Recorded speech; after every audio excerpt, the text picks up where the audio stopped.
The Indian Parliament operates as a rigid, highly regulated machine driven by strict procedural inputs. To initiate a discussion, raise an issue, or force a decision, a member or minister must utilize a specific formal tool, the motion. However, simply drafting and proposing a motion provides no guarantee of floor time. Every single motion faces a mandatory gatekeeping test. It requires the explicit consent of the Speaker in the Lok Sabha or the Chairman in the Rajya Sabha before it can proceed. This rule acts as a quality control filter, protecting the legislative schedule and preventing the opposition from forcing frivolous or repetitive debates. UPSC aspirants often struggle with the sheer volume of these parliamentary procedures.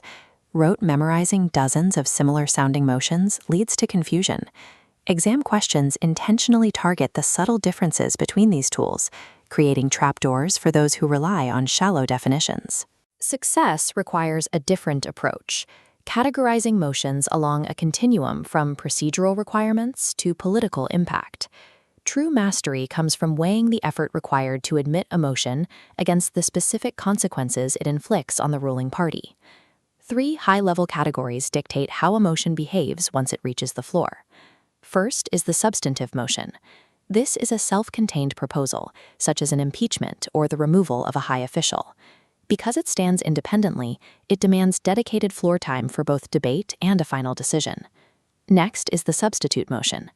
Introduced as an alternative, it entirely overwrites the original motion if the House adopts it. Finally, the subsidiary motion. This tool relies entirely on a primary motion to function, acting as a procedural amendment or a secondary step. Identifying these categories immediately reveals the operational footprint and survival dependency of any proposal on the floor. Certain high-stakes motions are designed specifically to threaten a government's survival. A no-confidence motion requires 50 Lok Sabha members because its outcome is absolute. If passed, the entire government resigns. Conversely, the censure motion targets individual ministers.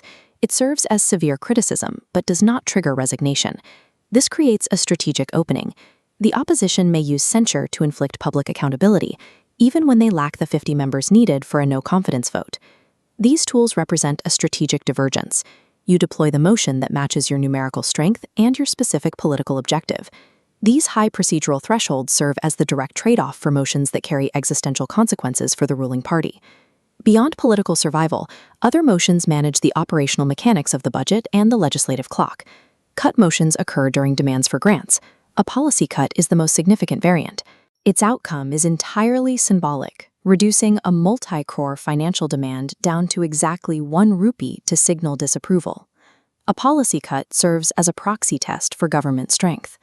Losing this vote proves the ruling party has lost its majority on the floor. Time management tools like closure motions speed up legislative business by ending ongoing debates. The most extreme version is the guillotine closure. When time expires, it forces an immediate vote on all remaining clauses, sacrificing debate so the House can take action. These tools dictate the daily efficiency of Parliament, weighing the need for thorough discussion against the necessity of legislative movement. One final area of confusion involves the distinction between a motion and a resolution. This comparison establishes a definitive baseline. All resolutions are substantive motions, though many motions are not resolutions. While a generic motion may never reach a decision, a resolution guarantees a formal, counted vote. This forces every member to put their stance on the official public record, removing all political ambiguity from the issue. Choosing the resolution format escalates a topic from a mere discussion into a binding statement of the House's will. You can apply this input-to-impact framework to navigate the most difficult multiple-choice questions. To pierce through these deceptive exam options, you must carefully identify the exact numerical requirements and jurisdictional restrictions of each tool. Anchor your memorization specifically on these exceptions. Focus on the motions that require exactly 50 members or those restricted solely to the Lok Sabha. Mastering polity requires mapping the procedural friction of moving a proposal against the final political impact it leaves behind. Understanding these procedural inputs provides a blueprint for the mechanics of political power in India, knowledge that yields both exam clarity and a deeper insight into the state.